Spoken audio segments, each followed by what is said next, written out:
Hello friends, তোমরা সবাই কেমন আছো? আশা করি তোমরা সবাই খুব ভালো আছো, আর আমি খুব ভালো আছি। আজকে তোমাদেরকে সামনে আমি একটা ব্লগ নিয়ে এসেছি। আমি এখন সকাল সকাল ঘুম থেকে উঠে দেখো, আমি আগে বেডটা ক্লিন করে নিলাম। তারপর আমি ঝুল বারান্দায় চলে গেলাম, যেই জামা কাপড়গুলো রোদে ছিল সেগুলো ঘরে নিয়ে আসলাম। এসে আমার আলনাটাকে একটুখানি গুছিয়ে নিলাম। গুছিয়ে নেওয়ার পরে তারপর তোমাদের দাদাভাই বাজার নিয়ে চলে আসলো।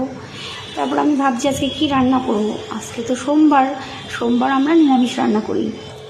তারপর আমি যাই হোক সবজি কেটে নিলাম, এখানে কেটে নেওয়ার পরে তারপর আমার মেয়ে চলে আসলো স্কুল থেকে। ও চলে এসছে। ওকে হ্যালো ফ্রেন্ডস, তোমরা সবাই কেমন আছো?